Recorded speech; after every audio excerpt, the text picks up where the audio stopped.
Hello YouTube, this video is a follow-up to the one I made last week about martial arts training. And if the discussion last time was about the theoretical aspect of lifting weights to become a better fighter, today I'm actually going to look at the programs I made for you guys and explain my thoughts, explain why I selected certain exercises, and also give you pointers as to how to run them and how to modify them if needed. So if you fight and you're someone that wants to jump on one of these programs, listen to what I have to say because it's going to make it much clearer for you. If someone is kind enough to timestamp this video, I would appreciate it. The only thing needed would be to simply add the stamp for the time where I start talking about boxing, for example. That way, anyone on the channel can just go directly to the part of the video they need for their sport. We're going to get into it now. Keep in mind that all of the programs are free, of course, and they're all available in the description. But because there is a limit in terms of characters, half of the programs are in the previous video in the description, and the other half are in today's description. Every program is final. I revised every single one, and these are the versions that are believed to be the best for the purposes I intend for your development as a martial artist.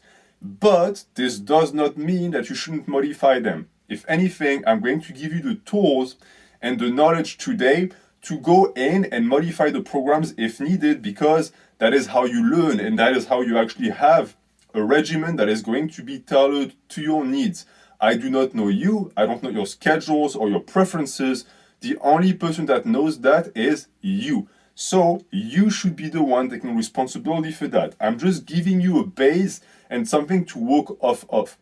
And if you listen to what I'm going to say today, you're going to see that every program is modifiable, because as long as you understand the spirit of the program and its origin and genesis, then any modification will make sense because they will stay in line with the nature of the program and its purpose.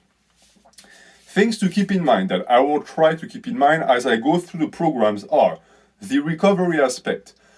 How long do you have to wait to hit the same muscle again? How long do you have to wait until you practice? What are the windows of time that are going to be available for you to actually rest going to look like, etc. The scheduling, when should you train? How many days should you give yourself in between sessions? When should the training session for the sparring or the sport fall? The ability to do cycles like mesocycles, etc., which is of course key for strength sports. If you take a look at my programs, you might think that I don't have taken that into account, but don't worry, I have. I understand that you will not run these programs as they are written exactly year-round. It would make no sense. It makes sense for bodybuilders, but you are not a bodybuilder. You are a strength athlete. You are a fighter. So every time I put in parameters that allow you to modify the program to reduce or boost the volume, intensity, etc., so that you can adapt. If you have a competition coming up, of course, you're not going to do the same type of program you would do 3 months or 4 months remove from a competition. But all of that, I cannot do for you. I'm not your coach. You have to do for yourself, but you can if you want. None of these programs are set in stone. They're all extremely flexible because, and that's point number 4, the priority is what matters. If you're a bodybuilder, your priority is muscle building. After that, there are sub-priorities in terms of the type of muscle you want to develop, which body part you want to grow, which you don't, etc. But as a fighter, you already have muscle building as a sub-priority. So it's something to keep in mind. Your number 1 priority is to become a better fighter, and therefore the programs also are tailored towards that. Then there is injury prevention within the programs as well, which will not include any type of stretching, but some of the exercises I include in the programs, I include because I know that they are going to put you in certain positions that you will experience in the sport, which can prevent injury because it's going to boost your resilience in said position. And then there is the last 2 points of specificity and carryover.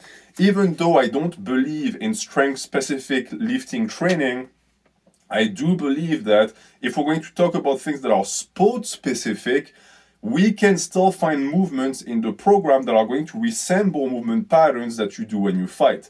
We're not going to mimic them, and we certainly will never load a kick or a punch or a takedown or whatever have you, or a choke, because that to me is idiotic. But I will find movements that are going to replicate joint angles that will be present in the sport. So these are the things I think about when I make programs for you guys. When I program for martial artists, all of these things are in my mind every single second when I write the program, because this is what I'm doing. I'm not making a program for a bodybuilder. Now, let's start with the program. So that's time step number one. The first program I'm going to discuss is for boxing and savate. Savate being what we call la boxe française. It's meaning that it's boxing where you can actually dish out kicks. It's not kickboxing, you cannot elbow people, you cannot knee people, but there is actually an involvement in terms of lower body to attack the opponent. But I still believe that the two can be trained in a similar fashion. You will see that I pair sports that you might believe are not exactly the same, and you would be right, but they are similar enough that I can have you train the same way. In terms of, again, lifting weights, not in terms of actual practice. That is up to you. So, for the purists, and if you don't know what the purist and the hobbyist is, check the previous video I made last week. Day A is going to be dips or weighted push-up, 3 sets of 6 to 8, and then some calf raises. So this is, of course, obvious. You are going to do an horizontal pull. You're going to develop the pectoral muscles, the shoulders, the triceps, and this is going to be the main lift of the day. It shouldn't take you too long. And we're going to follow that by the second set of seal or incline dumbbell rows, 4 sets of 8 to 12, and some landmine twists. Now, I'm not going to read every single line. I'm going to give you the broad idea for each program. So in this case, what is the idea? The idea is, of course, to develop the capacity of the upper body to be explosive and to be powerful. You're going to build muscle in that extent, because for boxing, you punch the opponent, and punches come from the strength of the upper body, the back, and the front. Meaning that it's, in my opinion, necessary to develop these muscles. But if you only do that, you're going to run into imbalances, because the strength of the blows come from the floor. This is why for the finish up of the day, the last set, you're going to do some leg press or hack squats, and you're going to superset that with hang clean pulls. So you're going to get your leg work done. You can do some real squats if you want, it's up to you. Then you will do an exercise that is going to train the transfer of power from the floor into the upper body.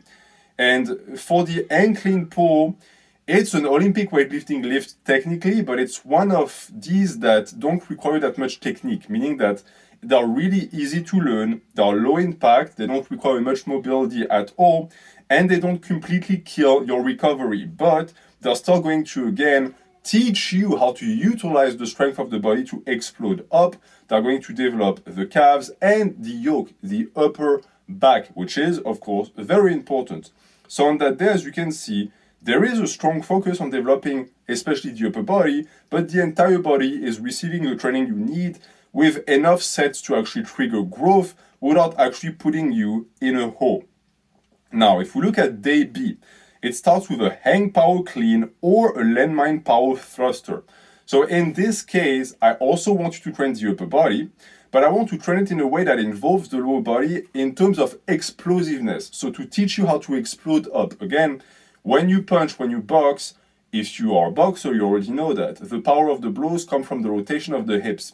But that rotational power can also be expressed with a knee flexion, meaning that it is, in my opinion, very important to understand how to bob down, gather kinetic energy, and then explode back up.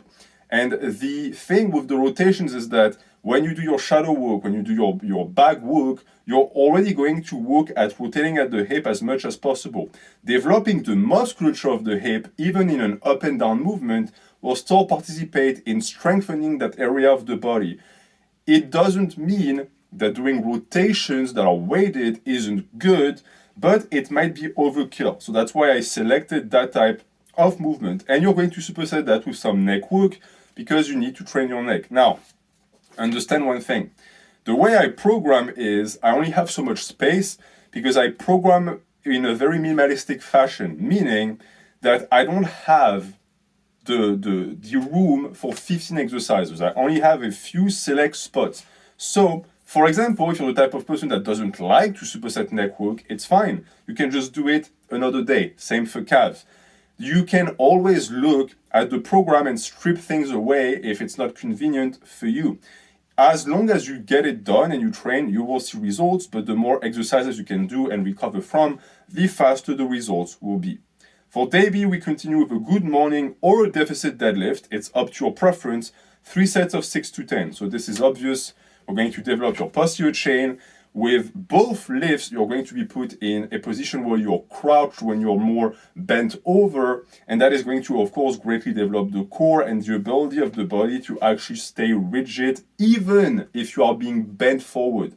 So if we're going to talk about specificity, maybe if you are someone who is an in-boxer, it might be good to do a good morning, for example, because it's going to, in a sense, simulate the ability to raise the opponent's body with your own torso so that they don't have an ability to actually gather a guard and protect from body blows. And for the deficit deadlift, well, if you are any sort of outboxer, you are going to develop more of an ability, again, to grow the posterior chain, grow the hamstring, grow the glutes, which is going to be very important as you are trying to circle the opponent, break open their guard, dish out counters, etc., etc. But it can also just be that you prefer one or the other. At the end of the day, again, they're hip hinges, so it doesn't matter. And you superset that with weighted chin-ups. Again, self-explanatory, you're going to develop the upper back, this time with a vertical pull. More mass on the upper back, it cannot hurt. You are going to be able to use that to be more destructive when you punch. And then we finish the day with dumbbell or barbell overhead press, split stance, landmine, RDLs, and captains of crushers. So I think that for boxing especially, it's very important to have endurant shoulders. And an endurant shoulder is a strong shoulder and vice versa. So we do longer series, 6 to 10. And the reason why I want you to have endurant shoulders is because it is going to allow you, actually I'm going to up it to 6 to 12. It's going to allow you to keep the guard up.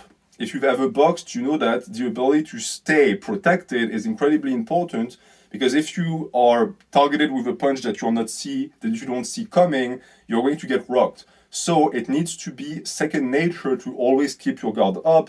And the limiting factor of that is usually either that you forget, which is very often the case when beginners or people even who are advanced go on the offensive and then they forget to defend. That's one thing that's more psychological, but then you also have the physiological. You know, if you've boxed, that staying like this for a long time is retiring on the shoulders, and eventually you lower your guard because you start to fatigue. We want to keep that guard as high as possible. We want to have the ability to move the guard up and down as quickly as possible, and shoulder flexion work is going to play a role in that. The split stance landmine RDL, also self-explanatory.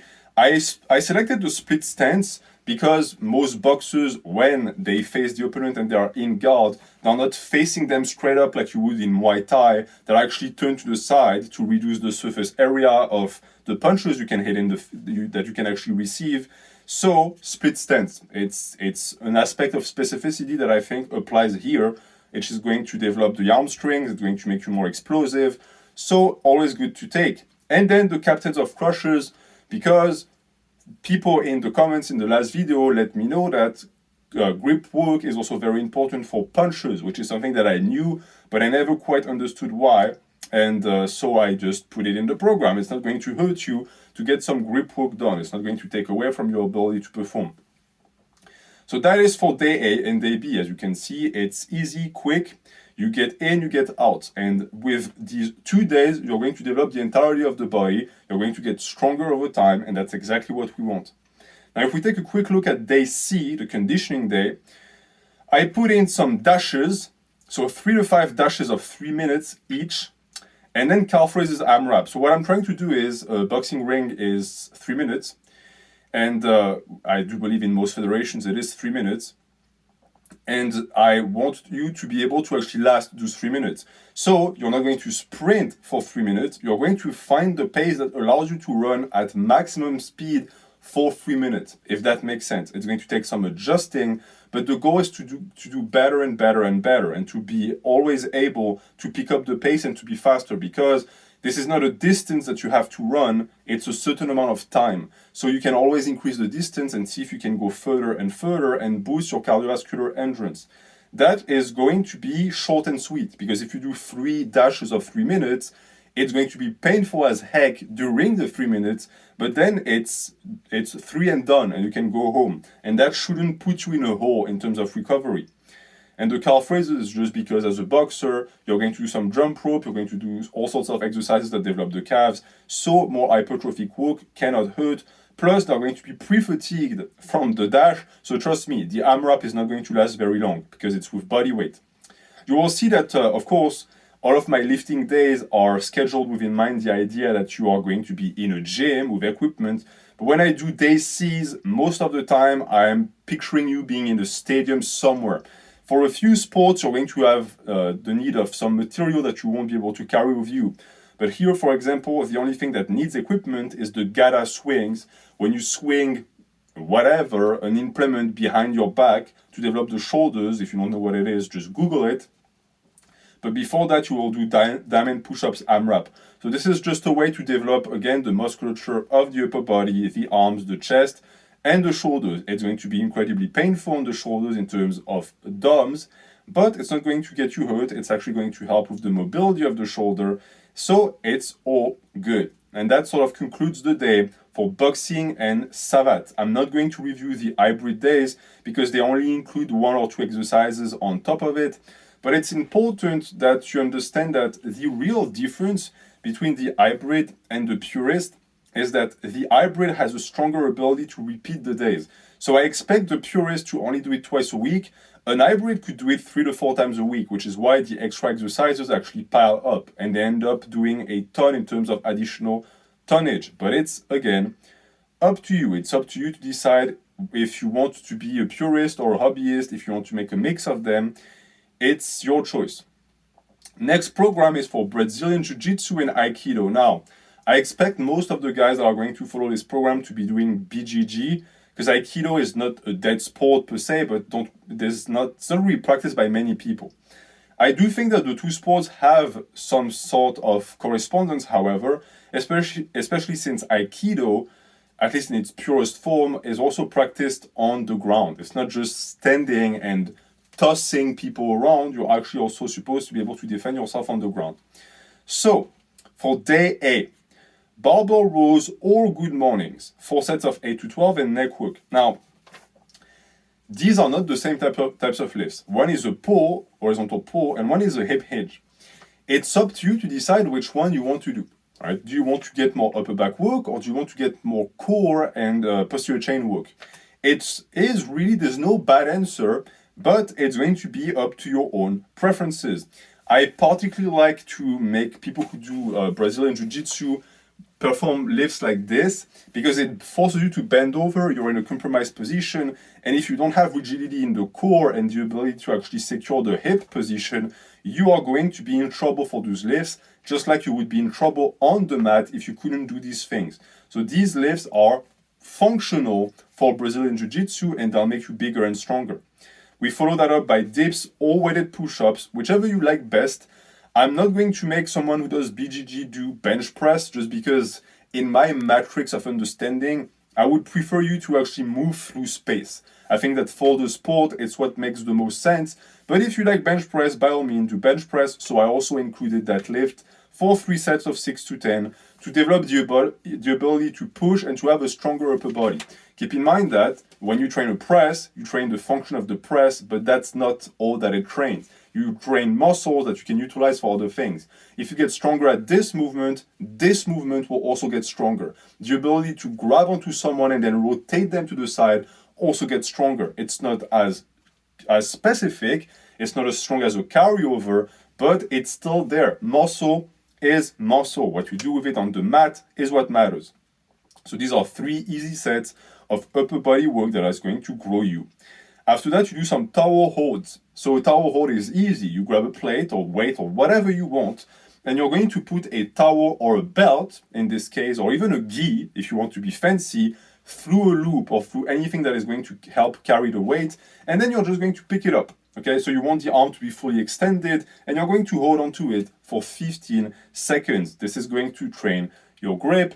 It can also, of course, have a ton of application for other things, but to pull guard, for example, or to maintain a solid grip on someone that you don't want them to get too close to you, etc., all of that is going to be important. And again, if you want to do it with a gi so that it actually is specific, you can do it. And if you train no gi, if you compete in no gi, you can do something else. You can find a way to make it more specific to your practice of grappling.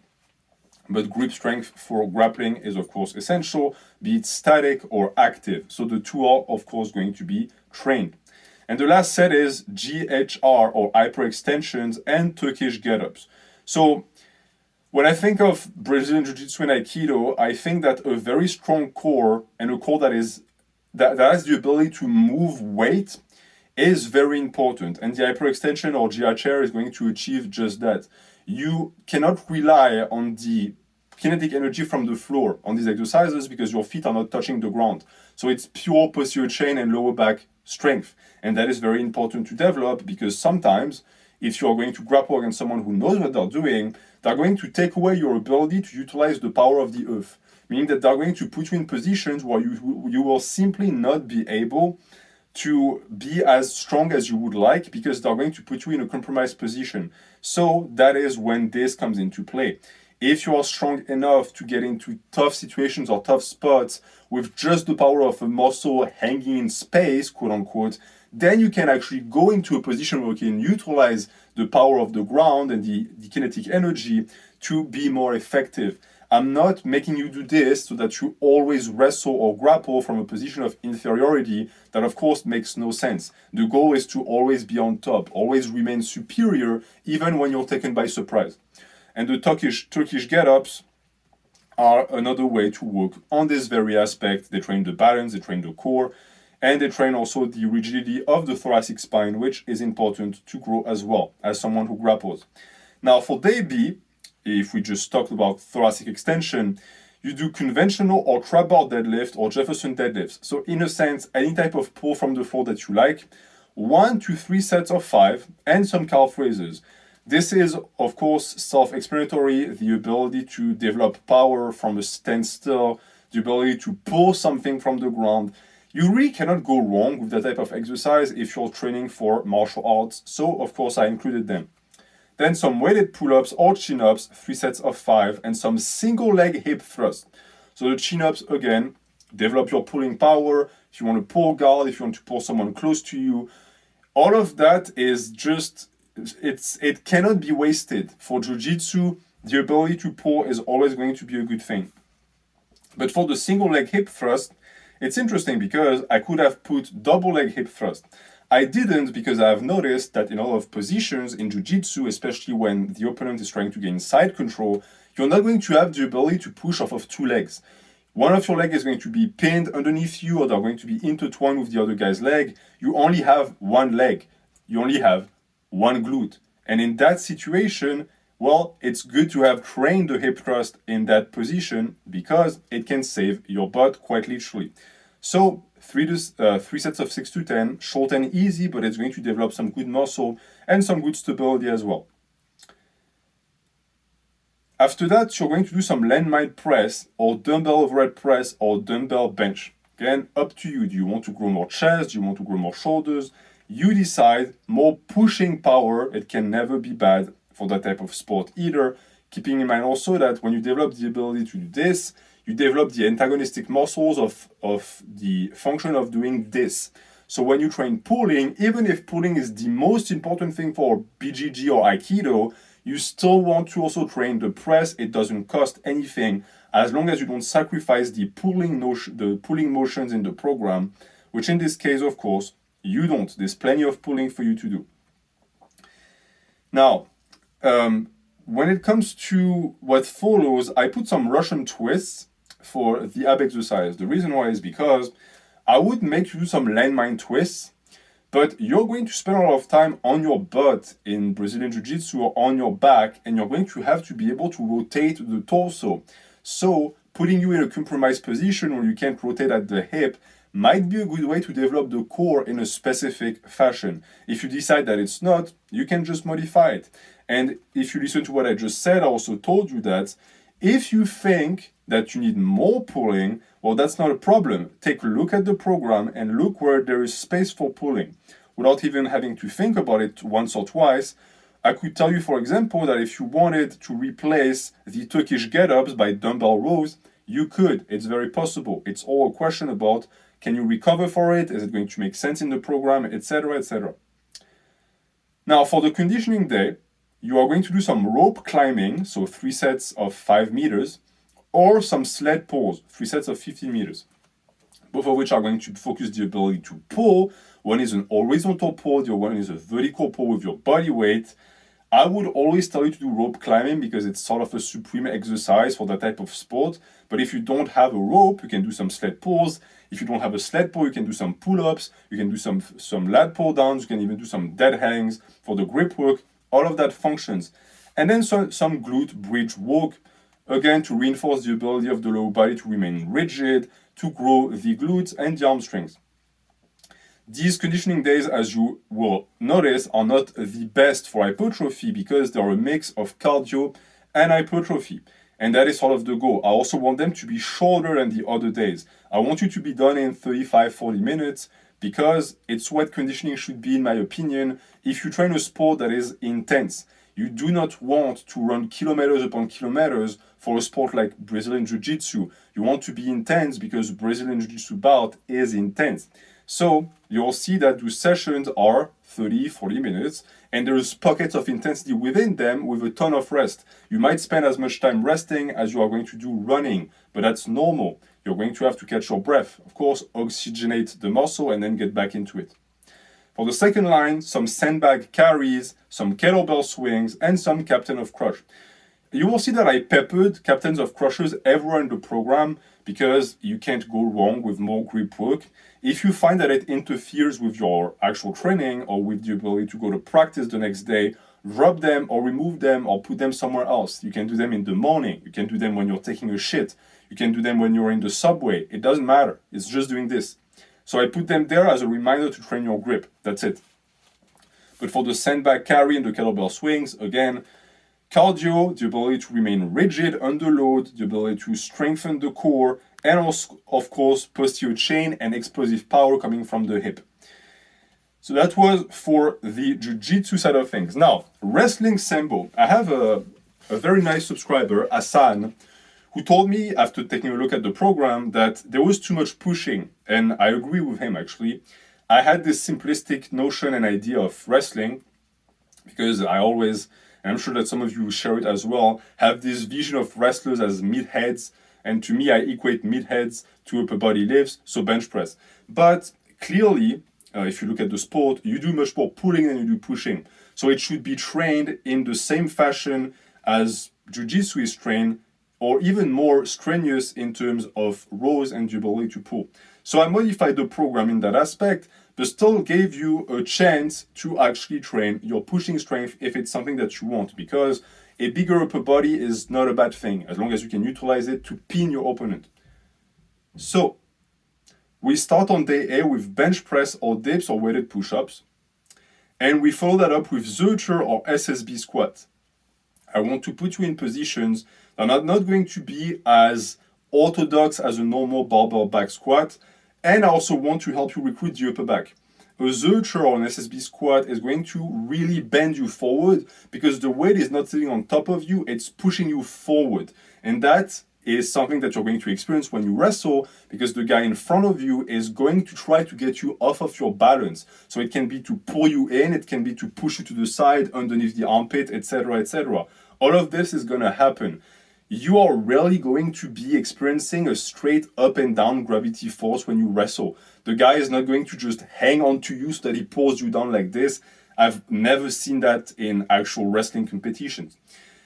And to answer a question that some people might actually ask, why sambo with wrestling? Well, if you listen to people, sambo is both close to judo, it's close to wrestling. Combat sambo is very similar to vale tudo.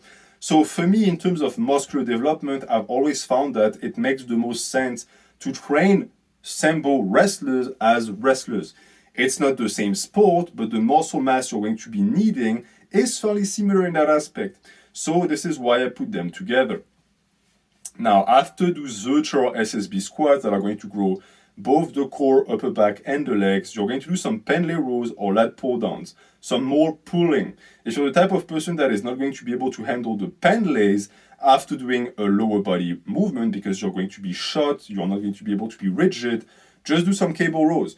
I just want to make you do some more pulling, and you're going to do 4 sets of that. Then we're going to do some staggered stance RDL, because again, when you wrestle, you are in a staggered stance, so it's specific. Then you do some captain of crushers and some landmine twists. More ab work. I've always made sure to put at least one ab exercise, direct ab isolation, even in the Purist programs, because it's very important in my opinion. You need to work the abs directly. Now for day B, we start with the unavoidable deadlift. So trap bar or Jefferson, whatever style you like. Some neck work. I know you're going to do a ton of neck bridges in wrestling and in sambo as well. So I'm picking a movement, an isolation movement that is not necessarily dangerous, but not as taxing. It's easier to do, you recover from it easier, it's going to actually stretch the muscle, and it's less risk-inducing. I do not want you to get injured doing my program, it makes no sense. You're going to get plenty of injuries at practice already. So anytime I make you do an exercise, it's always within mind the idea that it either makes it better in terms of injury prevention, or it's neutral. It's not going to do anything to your ability to recover or practice. Then some weighted chin-ups, more pulling, dumbbell or barbell incline press, or finger curls. So here you pick. Do you want to do more press? Do you want to develop the shoulders and the chest more? Or do you want to train the grip? Do you want to train the open grip, the ability to develop the forearm? Up to you, there's no bad answer. Okay, they are both functional. And then we finish with some staggered stance dumbbell rows, so more pulling, more horizontal pulling, and some hang clean pull. Same logic with the hang clean. I'm going to develop your traps, so you're going to get more yoked. I'm going to develop your ability to explode off of the floor and to also utilize the core to move a load. In this case, as you will understand, I'm not expecting you to grab your opponent in wrestling and to go up and down with it, but your body goes up and down. When you do a takedown attempt, that's what it is. You grab the guy and you lift him off of the ground and then you put him on the ground. So that is something that is going to be very useful for that in particular. For your conditioning, I'm making you do some sandbag toss and some captain of crush and some farmer's walk and kettlebell swings. Farmer's walk because the ability to carry a load, work with it, is going to reinforce your ability also to handle the pressure of a wrestler who is trying to actually pin you to the ground, who is actually trying to take you down. You're going to also, of course, develop more upper back and upper body and traps from that exercise and more grip, so we cannot go wrong with that. And since it's a movement that doesn't involve much knee flexion or hip flexion at all, I like to superset that with kettlebell swings. It's going to be hell in terms of cardio, it's going to be really painful, but it's what we want. It's short, it's easy, it's short, sweet, but it's not easy. For MMA vale tudo now. So I put the two together because this is the program for people that are going to enter a sport, a cage sport, for example, where there is close to no rules, meaning that you're not limited. In wrestling, for example, if you elbow the guy in the face, you're going to get docked a point or even disqualified. In MMA vale tudo, it's everything goes. It's vale tudo, everything goes. Of course, there are still some rules, but these are the programs that are going to be the most open because I'm trying to develop every quality, but I can't at the same time because it's minimalist. So I'm doing something that is going to be as close to perfection as possible to make you good in every aspect you're going to need. So for day A, you'll do some bench press, dips, or weighted push-ups. Then you'll do some weighted chin-ups and hang clean pulls afterwards, and some split stance dumbbell RDLs or hip thrust. In this case, in this scenario, as you can see, it's double leg hip thrust. And that is because I've found that compared to jiu-jitsu, there's a much stronger chance of you being pinned at least mounted in MMA, well, the guy is going to be sitting directly atop your hips. And because he's trying to ground and pound you. In this position, you'll always push him off with both legs. And if you have the ability to hip thrust a lot of weight, well, that is going to carry over to your ability to not get sucked in the face for 1 minute. You could even go further in terms of specificity and say, screw the hip thrust, I'm going to do some glute bridges because it reduces the range of motion and it actually puts you in a position where your glutes are touching the ground and it's mostly a positive only movement. So that's up to you. I picked the movement that is the most hypertrophy focused. You can go the strength focus route if you want, and then some decline bench sit-ups. It's a good movement. It's very hypertrophy oriented to develop the musculature of the abs. If you wanted, I might even just modify this for the heck of it, but you could do some ball slams instead. So you grab a medicine ball and you use the rotation of the hip and the rotation of the core to throw the ball onto the wall, and then you pick it up and you do it again. That is more specific, so I'm going to go with that. But again, every time you see a movement in the program, especially if it's ab, neck, or forearms, keep in mind that you could do that another day if you wanted. You could do another type of exercise for that group if you wanted. It's all open. You are limited, of course, if you see a vertical press. Yeah, you should stay with a vertical press, but even that is negotiable. I'm making you do what I think is going to help. If you and your expertise thinks otherwise, go and do other things. For your day B, you're going to do some trap bar or Jefferson deadlifts. The reason why I'm not going to have you do some conventional for most of these programs, or sumo even, is because I always found that sumo is more of a lift that people are going to do if they want to be really good at sumo, or if they don't have an ability to do another type of deadlift. So for example, very tall men should do sumo deadlifts because it's simply easier to do for their leverages. But for you, I'd rather have you do a trap bar or Jefferson. It's less technical. The weight is directly underneath you instead of in front of you, so it reduces the torque on the lower back, and it's more of a natural movement. Now, I know that natural movements don't really exist because we do what we want with our bodies and nature adapts to it. But you're not going to deadlift in a competition, so I don't really see the point in making you do a conventional deadlift when I could have you do a type of deadlift that is going to keep your torso more vertical, but still involve the lower back, the glutes, and the hamstrings to a great extent. That is my logic with that. Now, if you want to do another style, go after it. For more lower back work, we follow that with Zercher single leg RDLs or reverse lunges, up to your preferences, and landmine or dumbbell press. A landmine and a dumbbell press is not the same thing. It's all a question of angle. Do you want to push something in front of you, upwards, or do you want to push something upwards directly in line with your body? Whichever way you prefer will work. Some people will tell you that landmine is more functional and more specific to MMA, but dumbbell press might be better for the endurance of the shoulder. So you pick. And then we finish with some split stance dumbbell rows, some pulls, we cannot go wrong with that, some captain of crush, and some landmine twist. Landmine twist for an MMA fighter, for someone who does vale tudo, probably one of the best ab exercise, where you're going to have a rotation of the hip, you're going to have a rotation of the core is going to have to catch the weight. All of that replicates the way you throw a punch, and it's very, very useful. And for your conditioning, you are going to do some dashes. So because an MMA round is 5 minutes, or 4 minutes, depends on the federation, it's a 5-minute dash. So you're going to have to decide which distance you want to run for 5 minutes at top gear. It's going to be very tiring. Or some sled drags, if you're more interested in the hypertrophy aspect and less the cardio aspect. Some captain of crushes or battle ropes. Up to you again, more cardio. So if you do the dashes, chances are you will not do the battle rope because it's too much. So maybe dash and captain of crushers or sled drags and battle ropes. And we can finish the day with some kettlebell snatch for 3 sets of 10 to 15 and some farmer walks.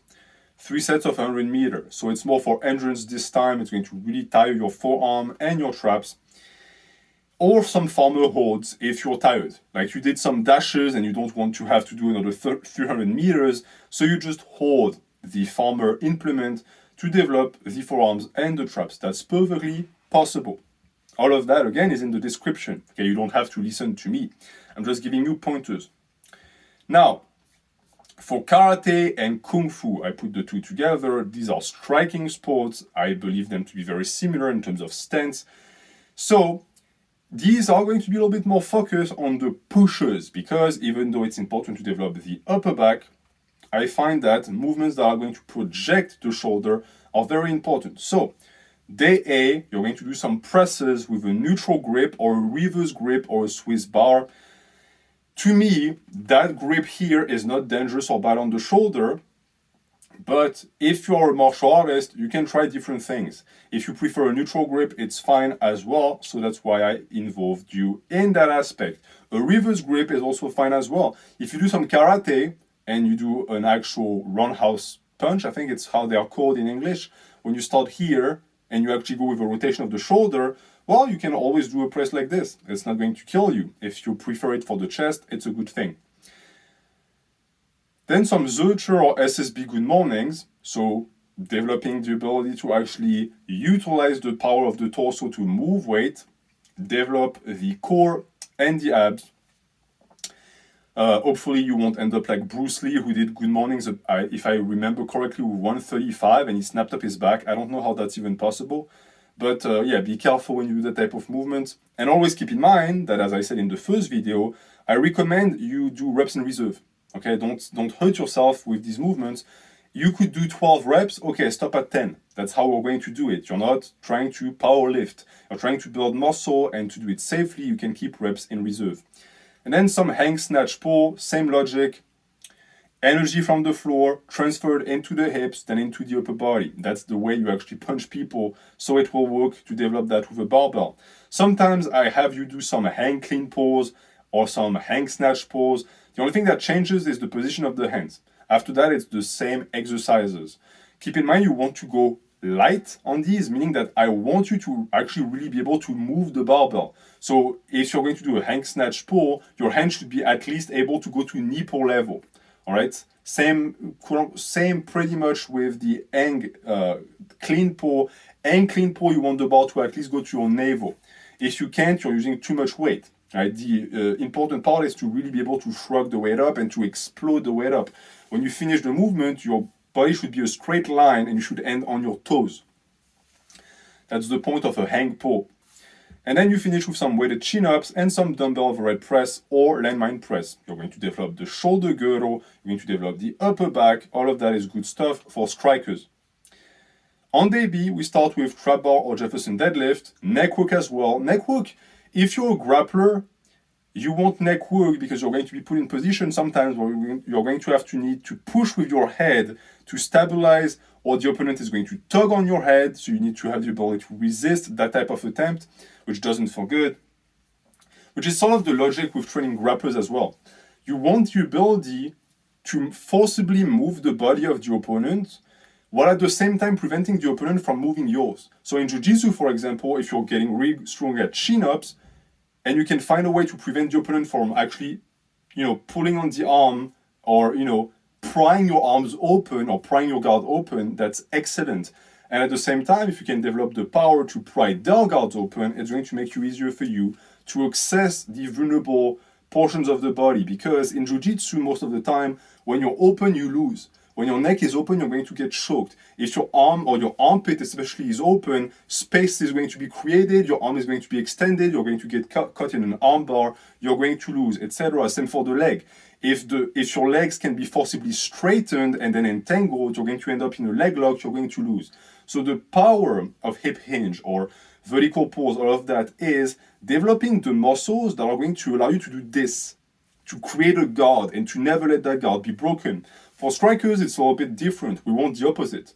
We want the ability to explode. So we have our guard, we have our whatever position that we fight in, and from this position, we need to be able to extend into the opponent's space with as much power as possible to fuck them up. That's the idea with this. So that's why I'm having you do some pushes. And for the day B, you're going to do some one-arm dumbbell press or weighted push-ups. The one-arm dumbbell press is a little bit gimmicky because I expect you, when you punch someone in karate or kung fu, to do it one at a time. So you do it one at a time when you press. It's not necessary, it's just something cute that I wanted to add to the program. And you superset that with the antagonistic muscle of split stance dumbbell rows for 3 sets. And we finish with pullovers, so to expand the rib cage, to actually develop the lats that are going to be very important, especially in inside rotation. Landmine twists, so again, the same idea, the rotation, and captain of crutches, because even though you are captain of crutches, I hope you're not going to be the captain of crutches. If you do a martial art, it will be very, what would be the term? It would be very unfavorable, or unfortunate rather, but some grip work because there's not much grip work in the rest of the program. And then for day C, you do some sprints, so 10 by 10 meter. It's not a lot. I just want you to develop the ability to be very intense and very explosive for a short period of time and for a short distance. Then some diamond push-ups, as many reps as possible, to develop more upper body, or some toe squats. Up to you, there's not a ton of knee flexions in that program. Actually, there's 0 knee flexion in that program. So now that I think about it, it could actually be a good idea to include some. So I'm going to do what I preach, and I'm going to add some right now. See, it's not that hard. So I'm going to say or squats.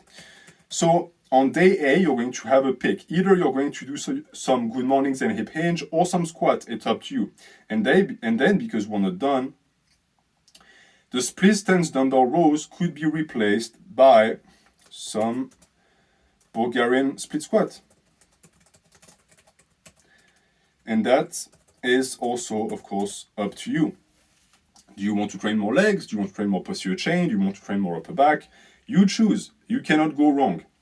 Now, if we move to the last day of day C, it was some sandbag tosses and some forearm planks, so more core work, the ability to pick something up from the ground, to explode up with it and to toss it behind you. Let's move on to judo sumo.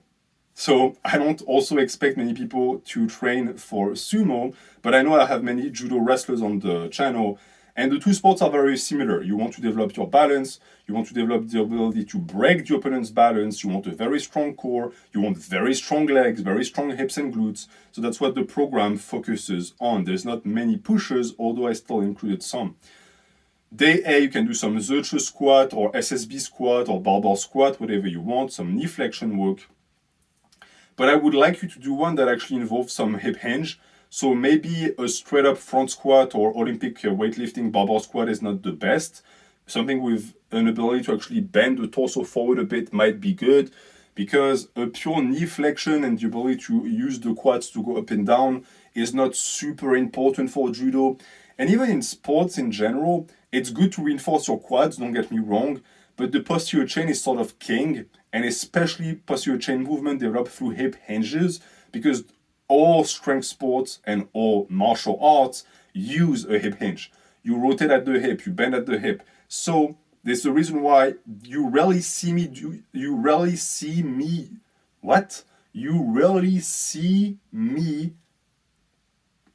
how is that possible that I can't make that sentence in English?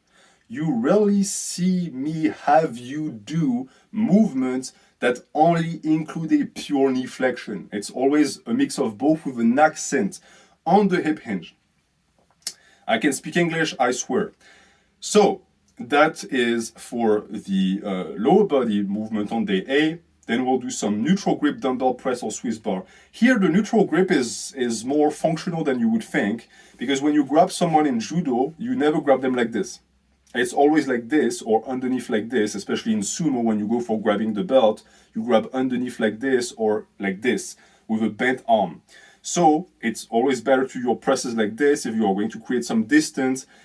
I'm pretty sure, I haven't wrestled in a long time in sumo, but you're not allowed to just shove the guy like this. You're supposed to push them and create some distance with a grip on the collar. So that's why I have you do that.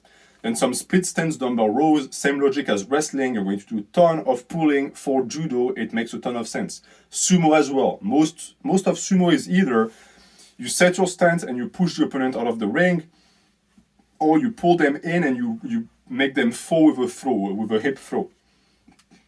And this is why The day closes with hyperextensions. We develop the lower body more. Some weighted pull-ups or chin-ups for more pulls.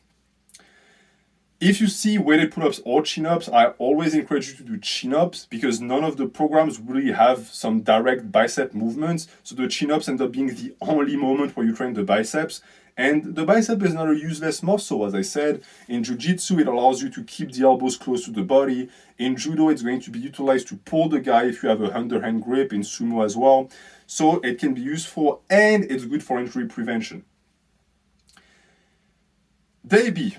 Trap bar or Jefferson deadlift, or good mornings, so a hip hinge, up to you, or some barbell rows, so if you want more pulls, some weighted push-ups or landmine press, so as you see there are presses in the program, landmine twists and some captain of crushers, and we finish with single arm with a handle or a belt, so if you're a bit vicious like that, you can put a piece of cloth through the loop that you're going to use to pull that is going to mimic what you're going to grab onto when you actually wrestle, when you actually are going to engage in judo bouts, or landmine row. So it's up to you. It's still going to be a row.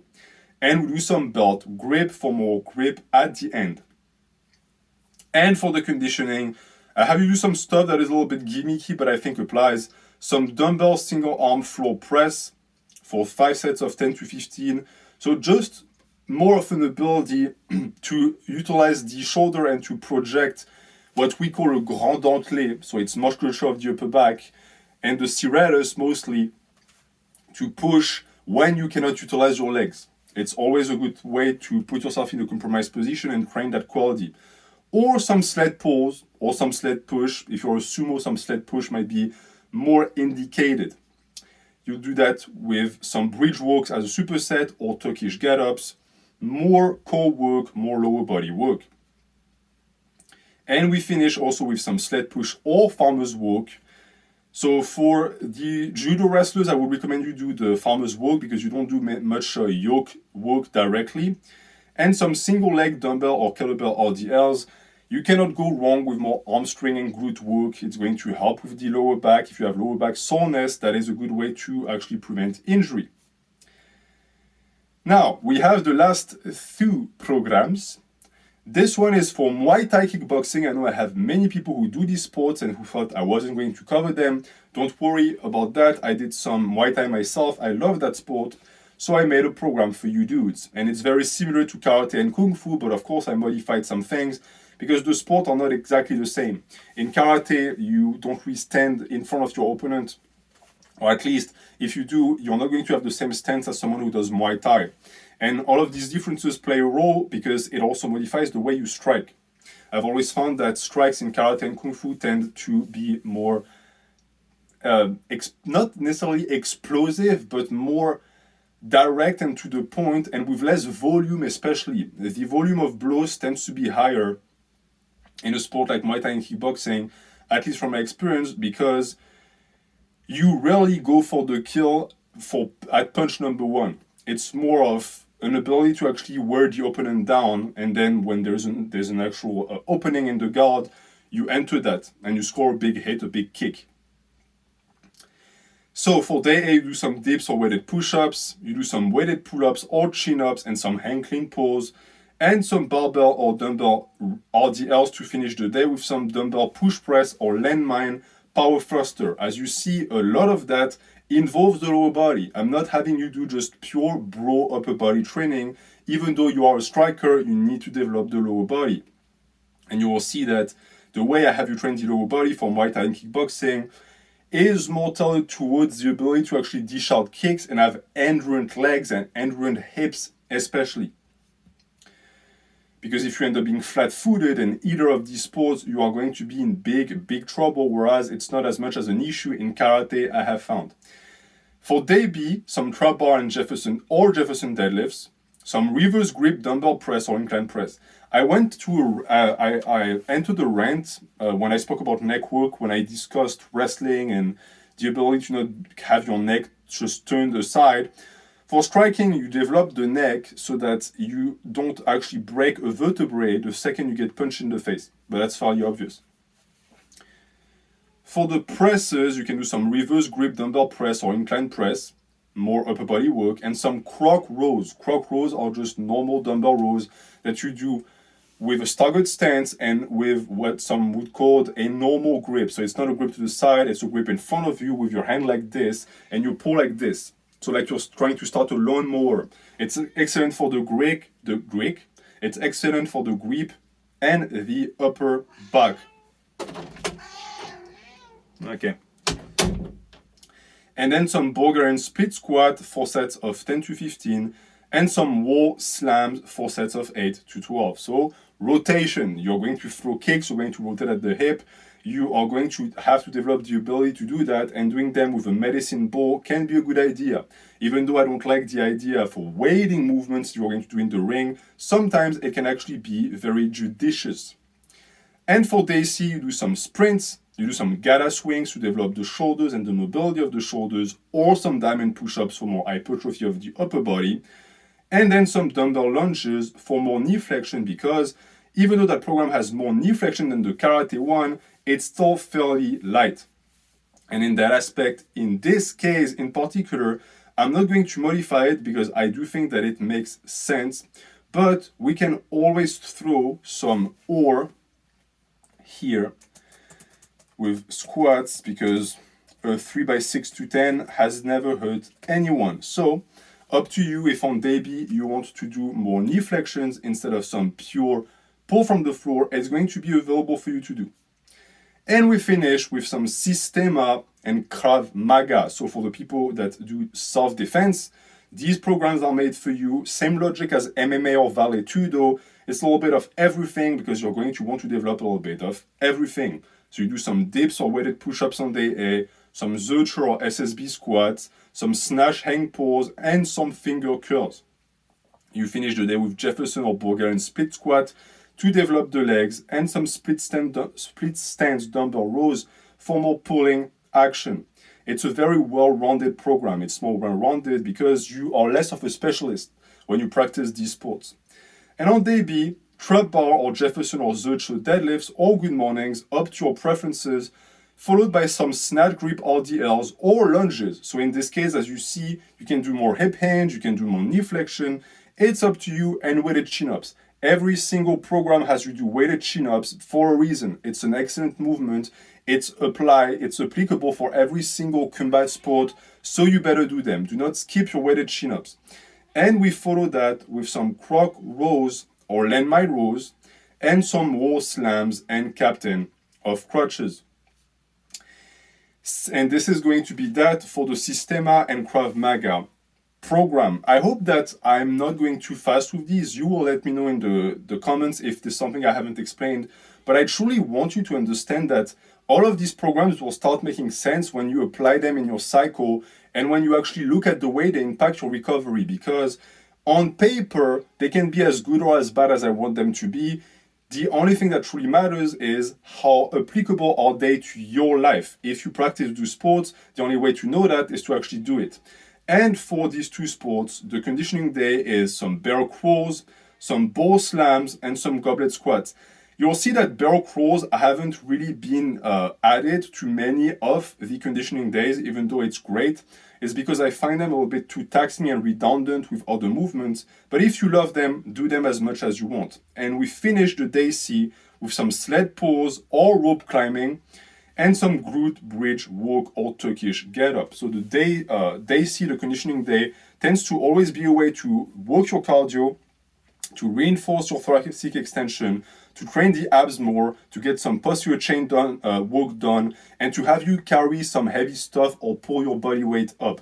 It's always the way I think about things when I program conditioning for athletes, especially people who fight, but I always do it with a certain twist to keep the hypertrophy growing, because every time you do some rope pulls, you're going to grow your forearms, you're going to grow the upper back as well. It's inevitable. Anytime you do a movement, you grow the muscles that are going to be utilized in the movement. But there are certain ways to go about it to maximize the hypertrophy so that you can separate the hypertrophy and the actual practice of the sport and be good at both. One, of course, feeding the other and not the other way around. You're not a bodybuilder, you are a martial artist. And I hope that these programs are going to help you actually get better at your practice. Remember, they're all in the description. This is their final form. But if you want to modify them, please do so. And if someone was kind enough to timestamp this, thank you. It's going to make it much easier for everyone to find their desired program of choice. Thank you for watching. Have a good day.